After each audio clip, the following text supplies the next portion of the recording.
Thanks, Jennifer, for having me. It's going to be a good time, I think. If I can figure out this computer. All right, my name's John Paglio. Like Jennifer said, I'm a digital marketing specialist at Flight New Media. We are located in Portland, Maine, right on Commercial Street. We have a beautiful waterfront view, but not today. It's super gray and foggy. I'm Google Ads and Google Analytics certified. I'm a huge data nerd, so if you ever want to geek out over some analytics, feel free, hit me up. Let's dive in and really understand where your traffic's coming from. I am a sports geek, so well, right now it's kind of tough to watch any sports, but just grasping onto whatever I can. Korean Baseball League, some bowling, some European soccer. There's something out there. Yeah, so let's kind of dive in, but first I kind of want to talk about the elephant in the room, right? So COVID isn't going anywhere fast at any time. It's affecting all of our business, everyone's business. So how do we deal with this? Everyone should be taking this time to assess, and this is how we at Flight are approaching our clients: is take that time to assess what needs to be done, in terms of your digital needs. So how can you capitalize? You can educate yourself. So everybody who is here, congratulations, you're taking that first step, and you're educating yourself on SEO and other ways to bring in traffic to your business, whether it's locally or regionally. And then adapt. So how can you bring your traffic in and still be profitable? So do you need to, say you're a small town grocer, do you need to turn to online grocery sales and curbside pickup? Or if you're a restaurant, are you going to do the same thing? Are you going to do curbside pickup as well? You need to figure out how you can adapt to the changing times. And then lastly, how can you set yourself up for success online? And that's what I hope to bring you guys today, is just some quick tips on how to, bolster up your website, bolster up your social media, and a few other ways.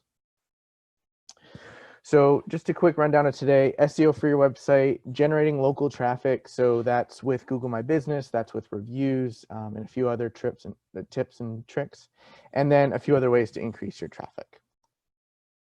So let's start by thinking about how hard it is to stand out online. There are so many different ways on search engines that information can be displayed, whether it's search ads, whether it's Google My Business local search results, whether it's shopping ads, whether it's knowledge panels, video ads, or I'm sorry, not video ads, just videos, news stories, images. So that's 7 places that your content can be placed without even having it be organically ranked. And then if you look at the little blue squares and rectangles, there's a few places that your information can be put organically. So how can you bring your content to a place where you are being ranked on all of these different locations on page 1 of Google or Bing? So first we need to start with keyword research, right? So how do we start keyword research? So for this example, I'm just going to use a gym. So if I was a gym and I was doing keyword research, I would first look at my broad keywords. I would look at gym classes, Pilates classes, yoga classes, gym, anything related to the gym that's very overarching. That's how I would approach my keyword research first. And then what I would do is I would talk to my team. So I would talk to my personal trainers, I would talk to my staff, class instructors. What are they hearing from people going to the gym? Are there certain exercises that they're doing? Are there certain ailments that they're coming up with? And so by formulating, now you have your broad keywords for gym classes, Pilates, yoga, and now you're thinking about, okay, is it P90X that they're talking about? Are they talking about insanity? Are they talking about ab workouts? What kind of workouts, back pain, shoulder pain, or other ailments that they're talking about, then you can then form into your website, whether blog posts, social posts, any type of post that you can bring in. And then you also want to understand your audience. So understanding your audience and talking to your team go hand in hand. So if you are understanding that they are trying out a lot of new techniques on with a shoulder workout, maybe you bring in a whole shoulder workout section to your website, and you break down your website. You have your core services of, yoga, Pilates, gym, cycling, but then you have a whole section of your website about shoulder pain, or you have back pain, or getting stronger, making your back stronger, getting your shoulders stronger. By understanding how your audience is talking and where they're looking for this content can make your website that much stronger. So now that you've kind of done, your kind of preliminary homework, how do you find these keywords? So I would first start with a tool called Google Keyword Planner. It's a free tool via Google Ads. It's technically a Google Ads tool, but I use it a lot for my SEO strategy. So what you can do is you can actually input any keyword you'd like, and it will spit out hundreds of keywords, relevant or non-relevant to that one broad keyword, like the gym. Within that platform, it will show you the average monthly search volume, it will show you the competition, and it will also show you the average low and average high bids for those keywords. So where this is mainly a Google Ads tool, I like to use it for the SEO strategy as well, because if a keyword has a high average monthly search, like a broad keyword like the gym, that tells me that there's going to be a lot of competition on that page, not just organically, but paid. So if I then do keyword research for something like shoulder pain workouts, the average monthly search may be lower, but if in order to generate more traffic to your website, that keyword can only have 50 monthly searches. But if you're generating 30 to 40 of those users to your website about shoulder pain workouts, and then 5 to 10 of those contact you, and then 5 of the 10 sign up for a gym membership, that's your ideal funnel of the journey for a customer. So really, you have to understand that just because a keyword has a low search volume doesn't mean that it can't yield big results for your bottom line, for your business. Now, there are other paid SEO tools out there. There's Moz, there's Ahrefs, there's SEMrush. All of those keyword tools are great. We use Moz and Ahrefs here at Flight New Media, but you can always just start with the Google Keyword Planner, which is a free tool, and then morph into a paid tool if you really get into this and really want to keep going with your keyword research and dig even deeper. So now that you've kind of have your keyword list, you've developed a keyword list from the keyword planner for all of your main services, all of your products, if you have products, as well as any good blog topics that you think would come in handy. So where do you put these keywords? You put them in your title tags, in your meta descriptions, headers on your website, the alt text of your photos, and then lastly in the content. So whether it be copy, whether it be blog posts, SEO, or not SEO, social media posts, email marketing don't have any SEO value. But if you're using the same words in social media, in your email, on your website, it creates consistency and it creates a good flow. So first, let's look at title tags. So title tags are the blue links on any given Google search. So you'll see here that I did a Google search for tattoo shops in, I believe, Maine. But as I am being local in Portland downtown, it's serving me the 3 top in my local area. So the first 2 title tags aren't awesome.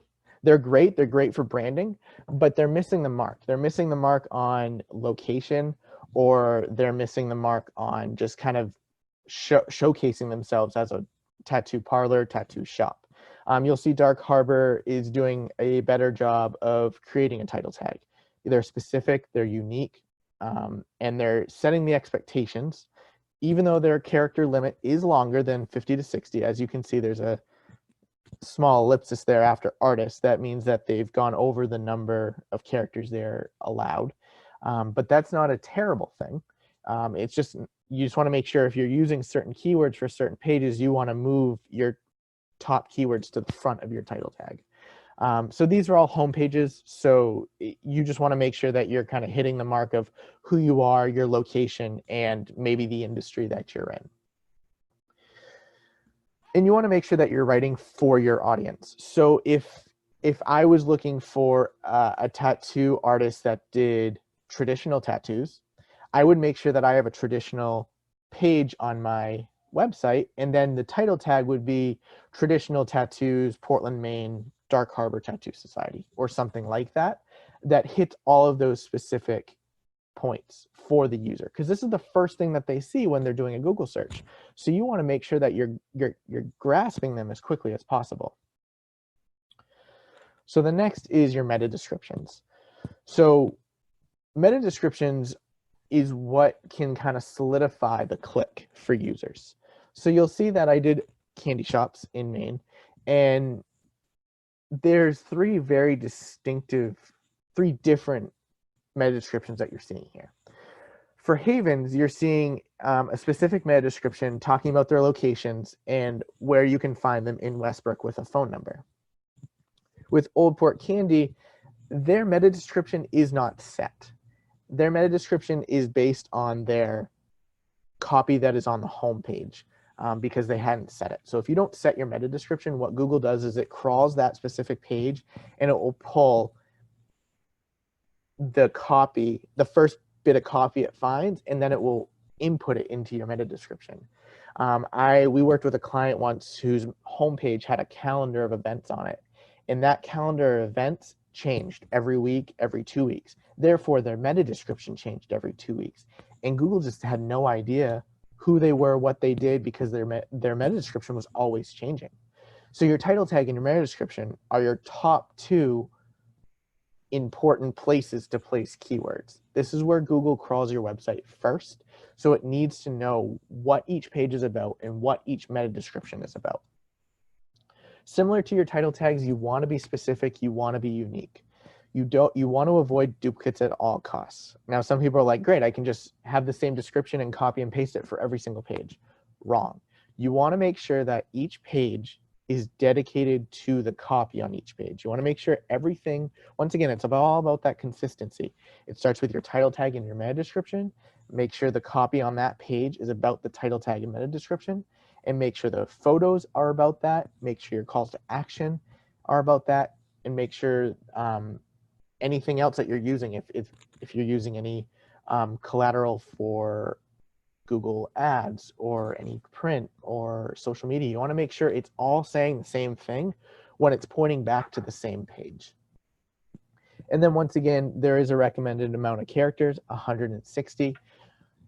You are able to go over the limit for titles and meta descriptions. It's not going to be the end of the world. Google's not going to slap you with any big penalty or de-index your site. You don't have to worry about any of that. It's just going to show an ellipsis at the end of your title or your meta description, showing that there is more. But you want to make sure that within the 160 characters for your meta description, that it's the most important information at the front. And then if you want to add a little extra towards the end, it will just be a little devalued.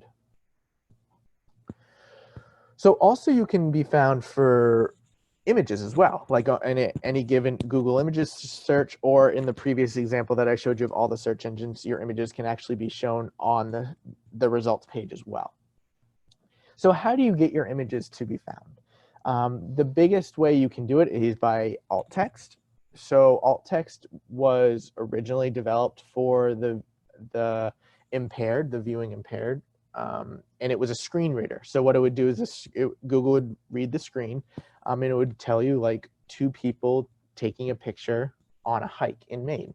That's what you see here in that first picture.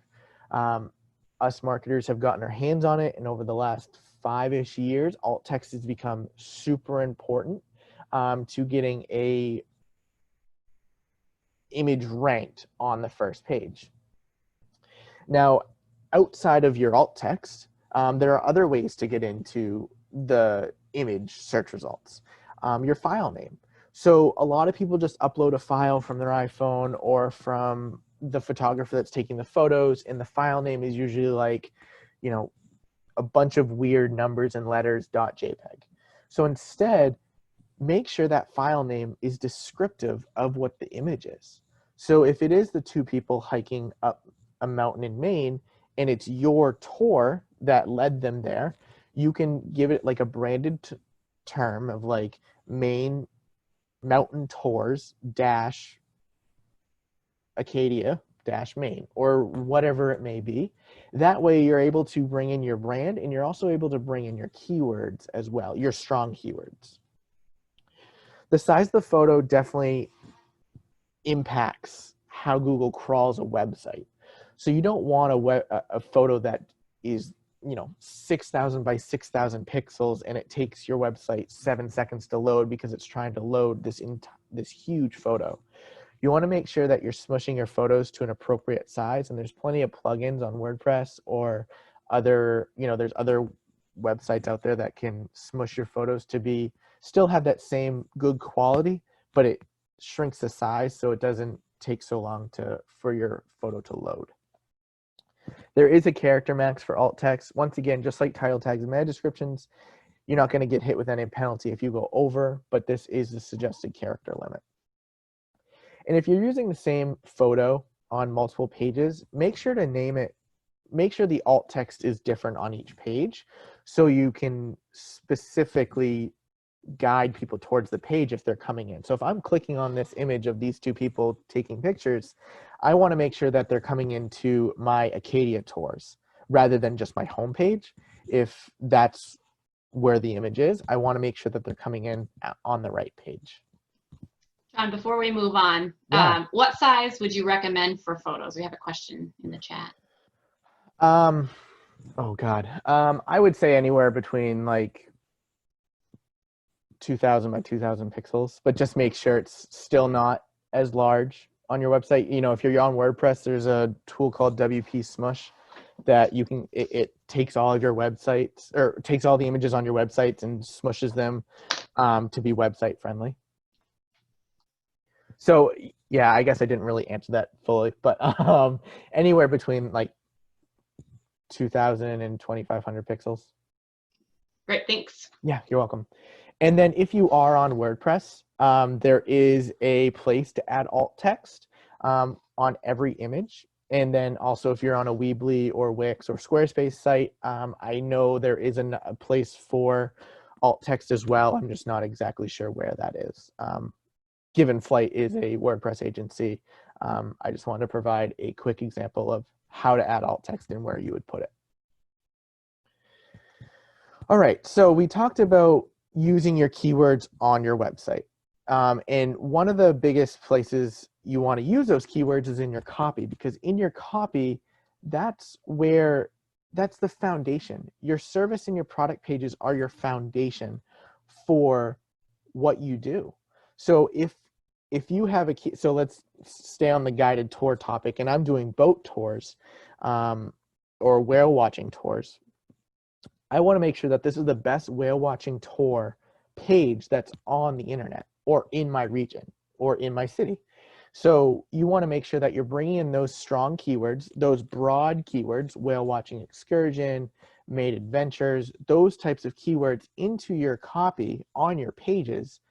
So when people are coming to your website, they're ready to buy, they're ready to give you their contact information, they're ready for the sample. Whatever you do with your company, you want to make sure that your page copy is as strong as possible. Because what happens is I see a lot of people trying to sell on their blog, and where your blog is actually meant to be an educational piece. It supports your products, it supports your services. It helps bring in those long-tailed keywords. So if I'm a plumber now, switching gears to the plumbing industry, if I'm a plumber, I want people coming into my service pages for, backed up pipes or frozen pipes. But if they're coming into my blog, they're looking to become educated. They're looking up home heating myths or what's a better way for me to keep my house warm in the winter. And then they appear on my blog because I have home heating myths. Or, if last year my pipes froze and I had a plumber come look at them, he said they're all right, but I'm still a little weary. And I'm searching for ways to avoid frozen pipes. I want them to come into my blog. And then that's how you build trust. You build trust on your blog. And then what you do is, you have calls to action throughout that blog post that bring them to your service pages, that bring you to their product pages. And then from there, you have that strong sales copy. So then they're ready to buy, they're ready to contact, whatever it may be. And just like with your keyword research, talk to your team. What questions are they hearing out a lot? If they're out in the field, what dilemmas do they see when working in the field? And then from there, you're able to rein that back in and create blog posts about it, because that's real world, it's real world problems. People are having, plumbing issues as a homeowner. So what are the three biggest, questions that homeowners ask plumbers? Turn that into a blog post and spin that out, and then use some of your local keywords, Portland, Maine, Southern Maine, Maine, in that blog post. And it will also help, because if I'm looking for questions that homeowners ask, I'm not looking for a plumber that's based in Wisconsin. That's not going to help me. I mean, yeah, it might be great content, but at the same time, I can't contact him to come look at my pipes. Whereas if I'm writing a 3 common plumbing questions homeowners ask in Maine, that's my title, I'm then speaking directly to Maine homeowners. And you're able to get them into your website with those blog posts. And then you put them in your email, your social media, so on and so forth. So let's talk about your website navigation for a second. I mentioned, your title tags, your meta descriptions, your alt text on your images, your pages versus your blogs. Now let's talk about your navigation. And I'm looking at a candle company right now, an online candle retailer. So this navigation is home, shop, play. And in my example to the left, on the left side of the screen would be home, product, services, about, contact. I see this a lot on websites where people don't break their website out more to give the user a better experience and an easier experience. So if you have the 3 simple nav items, and then if I click shop, this is what I get. I get 3 products, and 2 of them are sold out. That's besides the fact. So I'm sorry, Alexander Wimbush, but I had to pick you. So if I look at Yankee Candle, for example, look at how much different their navigation is. Their navigation is broken out into candles, home fragrance, car, accents, gifts, sale.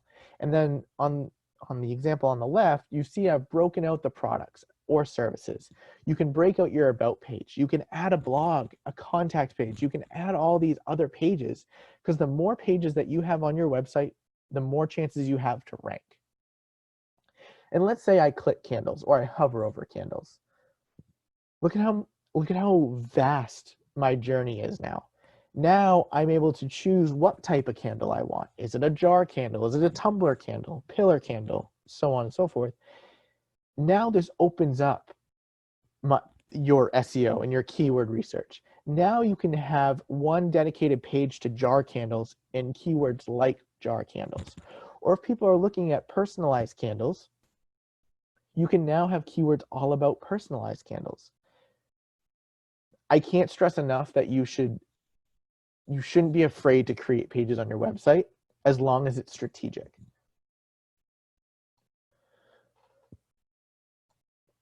So now we've talked about SEO and the keyword research that goes into it and how to kind of structure your website for success. Now I'm sure you want to know how to bring in local traffic. Yes, you can just put Portland, Maine, Bangor, Maine, Lewiston, Maine, or Aroostook County, Maine, whatever. Yes, that's a great way to generate local traffic, but there's also a few other ways, a few stronger ways to bring them into your website. So let's first talk about Google My Business. This is definitely one of the biggest things for local businesses to use. I can't tell you how many people don't use this to their advantage. It's such a great free tool that Google allows us to use. I like to equate it to Google Plus. So Google Plus was Google's social network, I would say 5 or 6 years ago. That never got off the ground and it ultimately died. So what Google has done is they've shifted their focus from Google Plus to Google My Business. And now Google My Business is being treated as a small section of a social network for local businesses. You get your quick localized information. So your address, your phone number, your hours of operation, reviews, directions even to your establishment. Businesses also don't utilize all the functionalities of Google My Business. I saw a statistic today that 51% of car dealerships aren't using Google My Business to their full capability. 36% of car dealerships aren't even claimed on Google My Business. And that's huge. And I know that's just one industry, but if you haven't verified and owned your Google My Business, now's the time to do it, because there's so much business being shifted online due to the pandemic going on, and just due to I'll say it, us millennials shifting to online shopping and trying to find as much information online before making a business purchase. And if that's trying to look at reviews, or if that's looking at all the question and answer section, then we're going to do it. We're going to do almost all our research online, and then walk into the store and buy that product or contact that service provider for that service. So let's start with the information on your Google My Business page. So this is the back end of Google My Business, where you can input all of your information, from your business name to your business categories, to your address, to your service areas. If you're a service provider and if you are based in Portland, but you do service in Saco and Scarborough, South Portland, Westbrook, Wyndham, Buxton, etc., you can actually add those service areas, and it helps Google understand where your business reaches. So if I'm searching in Westbrook, it gives my business a chance to show up as a plumber but I'm based out of Portland, but it still gives me a chance to show up in Wyndham, Westbrook, wherever in the service area that I provide. Your hours, Google also provides you hours. And with the whole pandemic going on, Google My Business has provided some special hours that you can put. So if you're open from lunch from 12 to 3 as a restaurant, but then you take 3 to 5 to clean, you can actually make yourself close from 3 to 5 and then open back up from 5 to 9. So you definitely want to take a look at that if you're a restaurant, or you do like a cafe, or you close for a cleaning period. You can definitely add that to your Google My Business section. Now, your Google My Business categories can be super tricky and kind of weird. So right under Flight New Media, you'll see that we're a marketing agency, a website designer, internet marketing service, etc. So marketing and industry, that first one is our main category. So your main category is always the kind of the umbrella of what you do. And then your subcategories are just basically, are there any subcategories that can help relay that information to a user who's searching for maybe a website designer? Excuse me. So if I'm a lawyer, my main category would be a lawyer, but maybe some of my subcategories would be personal injury lawyer, or business lawyer, or corporate lawyer, or whatever it may be. There are some super weird business categories in here, from a music hall to a philharmonic hall to they get super granular with like restaurants, so like Indian cuisine restaurant or Italian restaurant. But then there's also industries where it's just very cut and dry, where there's only one category for your industry, and you can kind of go with that. And you want to make sure that this business information is the same all over the place. So whether it's Google My Business, whether it's Facebook, whether it's your Yelp page, TripAdvisor page, wherever it may be, you want to once again, it's that consistency factor. You want to make sure that if we're at 136 Commercial Street, Suite 201, you want to make sure that street is spelt out in every single citation that you do. Because Google sees that consistency, and the more consistent you are, the better. Within Google My Business, you're able to add photos. There's not a whole lot of flexibility or functionality with your photos. All you can really do is upload photos. There's no adding captions. There's no giving any description. All you can do is you can upload photos to your interior, your exterior, your team members, or your service and products. So you can categorize your photos by that, but there's no other way for you to create any kind of SEO factor with these photos. But you definitely want to upload photos as much as possible to this. So if you're a hotel, you want to make sure that you're taking photos of all the rooms that people can stay in and uploading them to your Google My Business page. If you are a corporate firm, and maybe you have 3 or 4 of your CEOs or CFOs or whatever, maybe you want to add their headshots to the team page. I always urge my clients that if they have some seasoned leaders, seasoned vets, however you may put it, that can be a photo. But if you have, if you're like a supermarket, you don't want to be putting your cashiers or your baggers as a photo because that churn is very high, and you don't want to keep removing and adding team photos. And also, once again, as a millennial, I like to know what I'm getting into. So adding photos of surrounding areas, or like where your business is located on Commercial Street. So maybe from the street. And what do I do when I get there? Do I go to the front desk, and what does the front desk look like? Or if I'm a sporting goods store, here's the archery section, or here's the basketball section, or the fishing section. You want to make sure that you're giving the online user as much of a first-person experience as possible with these photos. John, can you create photos that have, built-in captions? Yes. Yep. You are able to, if you're creative, if you're one of the creative ones, you can definitely put some overlay text, but it's not going to give you any benefit SEO-wise or really any Google standing-wise. But as an eye catcher, it's great. The only problem with kind of putting a lot of time in those photos is that when your Google My Business card is shared on the search results page, you don't have you don't get to choose what photos they serve. Now, some people think that it's based on what the search term is in Google, and Google's trying to best serve the right photo. But unfortunately, you can't really change those photos because, you've seen some people that are like, why isn't my logo showing, or why isn't the best photo I chose showing? Unfortunately, we don't really have any power over that. It's really, we're at the mercy of Google, but, we're kind of always at the mercy of Google with that. Good question. Next is Google Posts. So Google Posts is kind of the social media aspect to Google My Business that a lot of people aren't taking advantage of. So what Google Posts are is it's just an update for people.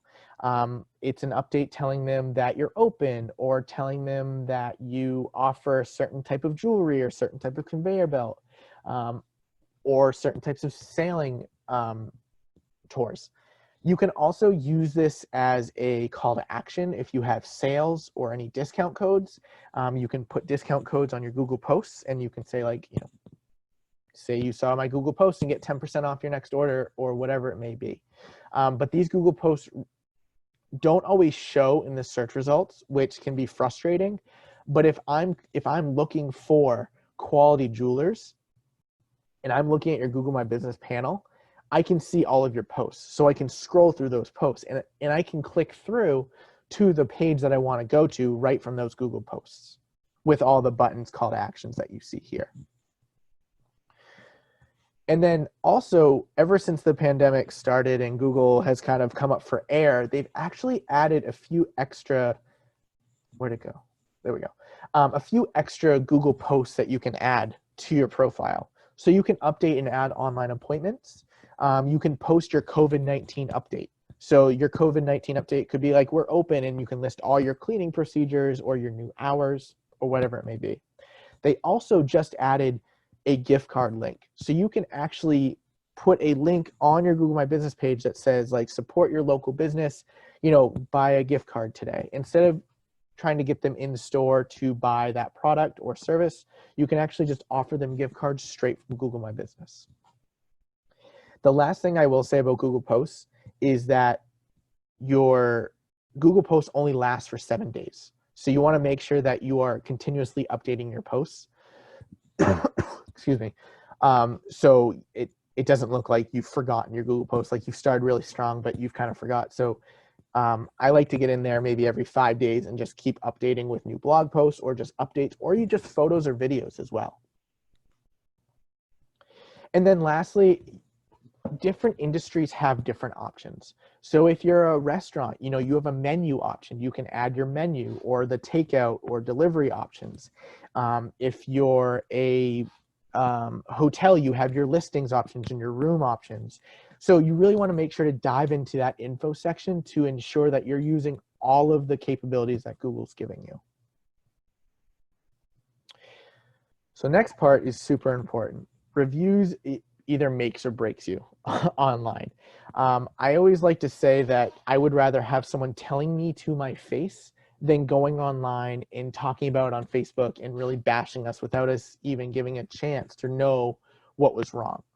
So you want to encourage reviews, whether good or bad. But when you're encouraging those reviews, you want to ask and you don't want to promise. If you promise to give 10% off or free coffee with the next order, then what people are going to do is they're just going to go online and rate you 5 stars and that's it. Or they're going to rate you 5 stars. They're going to say, I'm only doing this for a 10% off discount. You want to make sure that you're asking these people for a review, but don't give them anything in return. When you're asking, be like, you know, I heard you had such good service. We'd love if you leave a review online for us, Google, Facebook, wherever it may be. You want to create a strong review strategy. So if you're a service provider, you know, you're adding those Google review or those review links to an invoice, your email invoice, or if you're talking to them one-on-one on the phone and they're telling you how great their experience is, then you want to make sure that you're telling them that they should go share that with people online, wherever you may be. Also, you want to make sure that you're talking to your people on the ground, whether it's your salespeople or the people on the floor in your retail space. If they're coming across a customer who's been satisfied with the service or product, then you want to make sure that you're asking them to leave you a review. Spread the love. Spread the love on all the different platforms that you're on, whether it's Facebook, whether it's Google, Yelp, TripAdvisor, wherever customers find you online, you want to make sure that there are reviews there. And then lastly, you want to make sure that you're responding to all of your reviews, whether they're good or bad. When they're bad reviews, you want to respond once and in a cool, calm, collected manner. So I'm sorry that this situation happened. We've talked to all the parties involved. If you'd like to talk more about this, please give me a call or email me and give them the option to reach out to you. And if they keep going on, you don't want to kind of poke the bear, let's say, because what you're going to do is they're just going to keep kind of bashing you and bashing you, bashing you. You're going to bash them back. And then that gives kind of a bad look for you as a business owner. Whereas if I'm looking at a bad review and the business owner kind of responded nicely and just said, please reach out to me. As a consumer, that means that they're taking the complaint seriously, but they're not getting into a verbal battle back and forth. All right. And then with citations, so I talked a little bit about citations with Google My Business. So that's your name, address, phone number, hours, everything about your business information, basically. So if there's one thing that you can do when you get off this is make sure that your citations are consistent on Google My Business, on Bing, Facebook, and Apple Maps. Apple Maps is becoming a big time player in the citation space. Aggregators is a group where you can actually pay for your citations to be spit out into like the small citations that offer these small time backlinks, but can also just make sure that you're, excuse me, where your citations can become relevant, or it can just kind of help drive home the fact that your establishment is where it says it is. And then you can get into these aggregators by using Moz Local, Bright Local, or just going to these individual websites and paying to get into all the different smaller directories. So the 4 main citations is what I urge you to be on, like right after this call. And then after that, I would take a look at all the industry specific websites that there are out there for your industry. So for hospitality, tourism, restaurants, it's TripAdvisor. For remodelers, landscapers, it's Houzz. For dealerships, it's DealerRater. For restaurants, there's another one, OpenTable. And then for nursing homes and caregivers and whatnot, A Place for Mom is one as well. So I urge you to go out and look for industry specific citation websites and take a look at your competition. Are they there? Are they receiving reviews there? And if so, you want to make sure you're adding that to your rotation of not only making sure your citation is accurate, but you want to make sure that you're getting reviews on that website as well. So we've talked about SEO, we've talked about your website, we've talked about kind of generating local traffic to your business. But honestly, that's not everything. There's so much more that can be done. There's social media, there's email marketing, there's paid search, there's video on YouTube. So let's kind of talk about a few of those ways that you can build your presence off of your website, but then it brings them back to your website. So let's talk about social media. You can't be everywhere. So understand where your customers are, where they're talking, and how they're talking, and then be there. If you're a plumber, you don't need to be on Pinterest. You don't need to be on Twitter, but maybe you are on LinkedIn. And if you're a commercial plumber, LinkedIn would be a perfect place for you. If you're, a residential plumber, then Facebook would be a great place to be as well, because that's where people are talking about their problems. Facebook has all of these, city groups that you can join, asking for recommendations for plumbers, remodelers, whatever it may be. Don't stretch yourself too thin, because then what you're going to do is you're going to burn yourself out. So if you're a restaurant, you want to make sure you're on Facebook and Instagram, and then maybe think about, is it worth being on Twitter? Maybe. But that I would, do a quick search on Twitter. If you have a personal Twitter, go on there and, search for your restaurant or search for other restaurants on Twitter in your area and see if they're being talked about or see if they're being used in any way on social media. And by doing this research, you're able to find your audience, and you're able to find your audience, but you're also able to see how they're talking. Are they talking good or bad about your product or your service? Or are they asking questions kind of in general about tours in Maine, tour guides in Maine, or food tours, lighthouse tours, whale watching? And whatever they're asking and talking about, then you start creating content to suit their needs. Social media gives you a great place to be transparent. And that's kind of where we're going in 2020, 2021 and beyond, is all about transparency. You want to make sure that you're bringing yourself to the forefront. Are you packaging boxes from 10 to 12 p.m. because you guys are just so busy with products being ordered? Take a time-lapse video of you personally packing those boxes. And then what that tells people is that you're taking your time and effort to pack the boxes, to carefully pack those boxes to send them out. It's not just some warehouse in Montana shipping them out for you. It's out of your house in Bangor, Maine, and you're shipping those products. It's all about being transparent. Whether it's a long Facebook post talking about, maybe it's a daily blog or vlog on social media. Now, it doesn't have to be 1,500 words. It can be a couple hundred words with a photo of your workspace for the day. But the more transparency you give people, the more relationships you can build. I work with a remodeler out of Ohio, and the way he writes his blog posts, it's like he's sitting right next to you and helping you remodel your bathroom.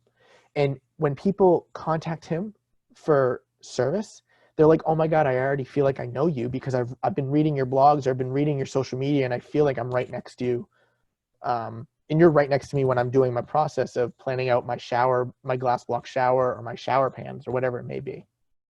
So it's all about that transparency and bringing a persona to your social media. And then paid ads as well. Facebook ads, Instagram ads are super important, especially right now that everyone's kind of quarantining, kind of not, but always on their phone. Phone usage has spiked, social media usage has spiked. So now's the time to start providing social media ads to your customers and new customers as well. Email marketing is something that we at Flight New Media are really passionate about, because you own that email list. If the website does, or if Google decide to shut down tomorrow, that means your website's gone. But guess what? You still own your email list, and no one can take that away from you. People feel safe on your email list because they've opted into it. They feel like they feel comfortable when they see your email come into the inbox. They'd be like, oh, I can open this. I enjoyed that blog post I read about the plumbing tips. Oh, and now they're writing about frozen pipes. Oh, I think I have frozen pipes, so I'm going to open up this email. It's another way to build that trust. So we talked about building trust on social media. Now we're going to build that trust in the email, in your inbox. You can include offers on your website to build your list. So if you have a list of like 20 people, how can we build that list? Is it offering a white paper or some sort of PDF download to build your list? And that way we know people are interested in a certain product or service that we're offering. So in a blog post, if we're talking about email marketing, let's say, and we add a email marketing cheat sheet or tips or how to perfect your email marketing, and people start downloading that, now we have their email because we know they're interested in the email marketing PDF. Now we can send them more information about email marketing, and we can start building that trust. And when they do need email marketing help, they know to come to Flight New Media because they trust how we're presenting our information, and they trust that we are the experts in it. You can actually use your email list to target people on social media, and it's your hottest audience because they already know who you are and they already trust you. So more often than not, those Facebook ads are going to convert. If you're offering a 20% off coupon to returning customers and you are just targeting those people on your email list, they're more apt to buy back from you because they've already bought from you once. So your email marketing list can actually be used in multiple ways. So video creation. A lot of people are afraid to get in front of the camera. I can testify to that and say that I'm one of them, but here I am giving you a webinar with my camera on. You got to start somewhere. And in this whole world of transparency and where we're going, people want to see who you are. They want to see how you're, if you're offering virtual cooking classes, then do it. Don't just write a blog post about it and be like, here are my recipes. Actually record yourself making that pie or making that dinner or that entree, or show them what you're using for tools. Are you using a certain mixing bowl? Are you using a certain grill to cook your steak on? Make sure you're giving them that full experience. You want to mix up your content too. If you're just posting blog post after blog post after blog post, it can be great content, but it's going to get a little dry at some point. So what you want to do is you want to start creating some videos that you can intertwine your blog posts and mix up the content. And you can also bring in those videos to your social media and your email strategies as well. You can bring that persona that you've put on social media and in your blogs, and you can bring that out now into a video. Be like, oh, so that's what that person means when they're saying this phrase or whatever. Or now they can start to put a name to a face to a voice, and they can bring that all together, and you can really be that go-to person for cooking classes. If I want to learn how to bake a pie, like I know I'm coming to this person because I've not only read their blog posts, I not only trust them in the way they, measure their flour and their sugar, but now I'm actually seeing them make the pie and they make it look so easy, so I can do it too, right? And then also it brings a YouTube presence. Google owns YouTube. So as I showed you in a previous example, YouTube videos are being shown in the search result pages. So how can you bring your video that you've put on your blog post, that you've put on social media, but now what you're doing is you're able to bring it into a search result for people searching, how do I bake a pie? How do I make an apple pie? You're able to bring in those videos. So now that's probably a really bad example because of how competitive recipes and cooking is on Google. But you're able to bring in those YouTube videos to a search results page, and it's just increasing your chances of getting people back to your website. And then lastly, I just wanted to touch upon paid search. Once again, just like paid ads on social media, they're really hot right now because this is where people are doing all their shopping, all of their research. They're looking for, they're looking for lawyers, they're looking for water, sport accessories and equipment. They're looking for, you name it, they're looking for it. So you want to make sure that you're there. What people often think is that paid search on Google or Bing is a quick fix, and it's a quick burst of traffic to your website. While that is true, it's not going to help put you in better standing with Google with organic search. They're not going to be like, oh, they're doing really well on paid search, so let's just bump them up in the search rankings organically. That's not how it works. But if you're looking for a quick burst of traffic for a certain service or product, then Google Ads may be your way to go.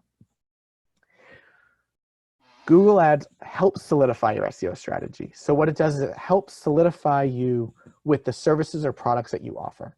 So going back to the plumber example, I want to have ads that talk about frozen pipes. I want to have ads that talk about homeowner mistakes or whatever it may be.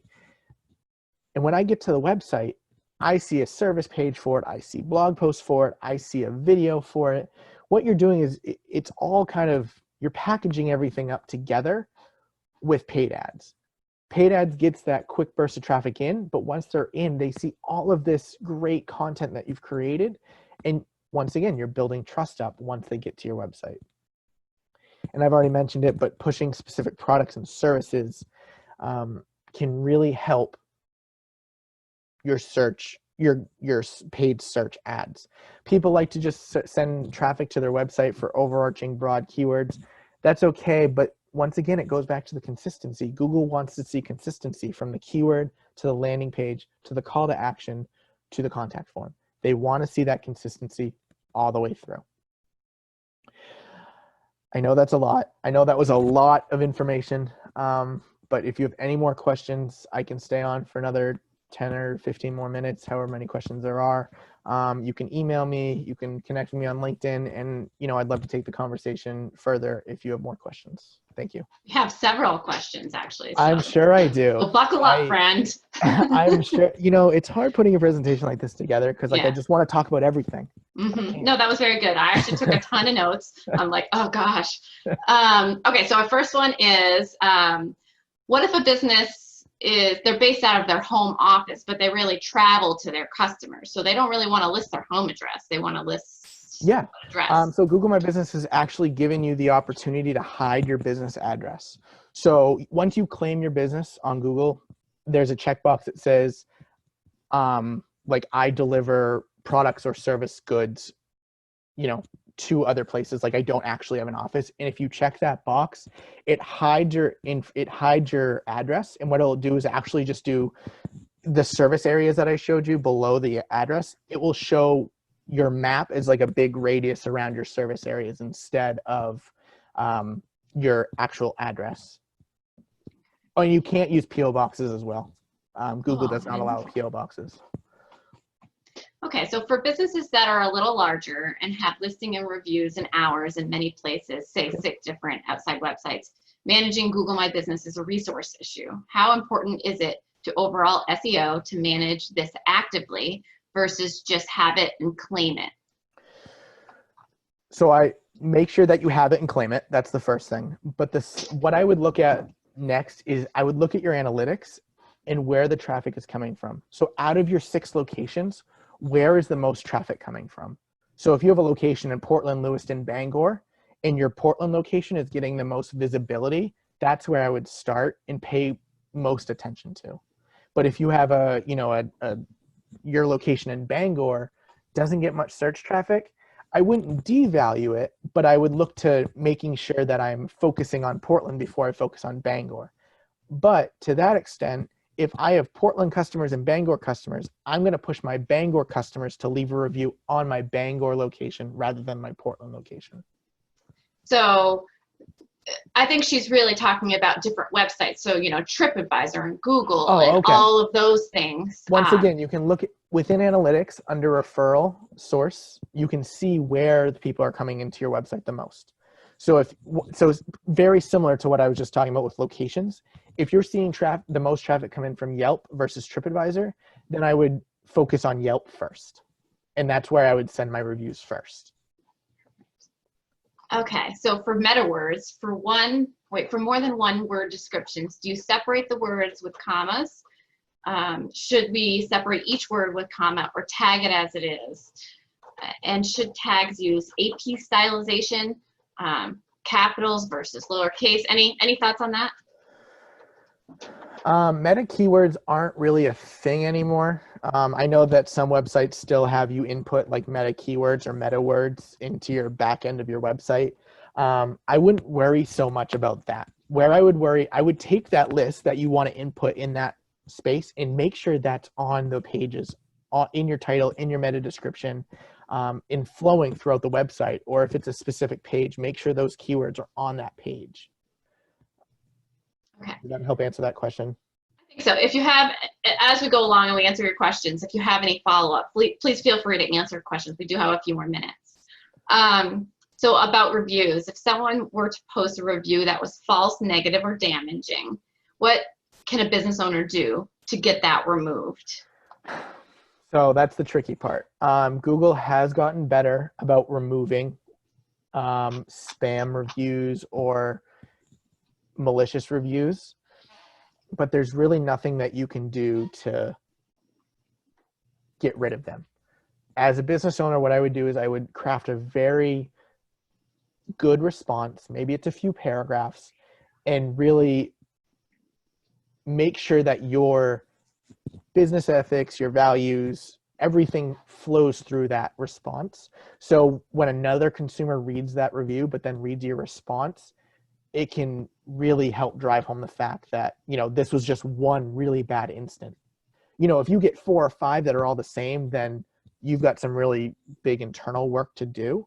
But if it's just one really bad response, or one really bad review, but you respond to it very nicely, eloquently, then that helps the other user, like the third-party user, make a better decision about where to go. Because if you've got 20 really good reviews and then you have one really bad malicious review, those 20 reviews from a consumer standpoint will outweigh that one really bad review. So do these same principles apply when targeting the B2B market? As in what? Like with SEO or with review? I mean, yes, I would say yes. Right. I think we've answered all the questions. So I guess my question for you is, what is like if once people are off, what is one thing they should definitely implement? There's a lot that we covered, right? Yeah. So what would you suggest if you're looking, you know, I obviously would differ based on business, but if you could say broadly, what is one thing they should note and do based on this presentation? Can I give you 2 things? Okay, fine. The first thing would be make sure that your Google My Business is claimed, verified, and updated. That's the biggest thing, especially when you're trying to bring in the local traffic. The second thing would be to ensure that all of your title tags and meta descriptions are set for all of your main pages. Don't have just an auto set of this is the page title and then your meta description is just pulling that first batch of copy. You want to make sure that those are set accurately.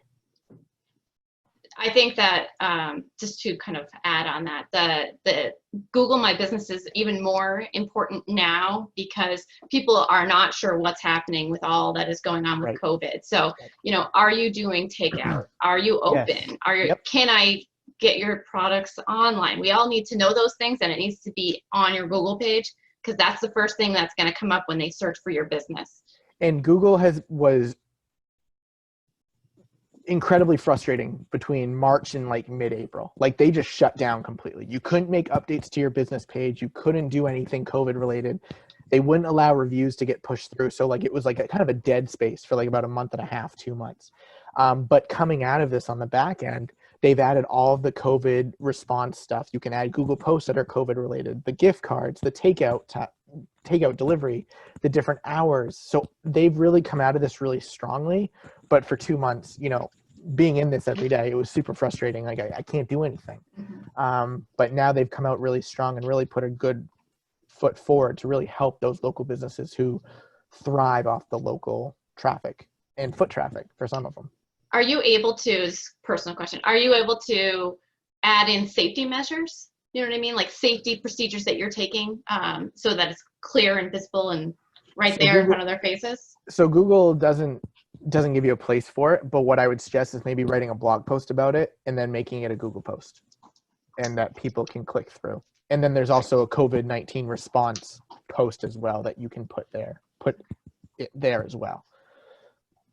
But the ultimate goal is to have them on your website. So, writing that blog post and getting a link from Google My Business to your blog post would definitely be ideal. But for some people, they don't want to click through. So you want to make sure that COVID-19 message is right there in front of their face about the safety precautions that people are taking. Perfect. Well, I think we've answered all the questions, and I'm so thankful to you, John, for joining us today. You did awesome. I'm overwhelmed, but also so grateful for the information.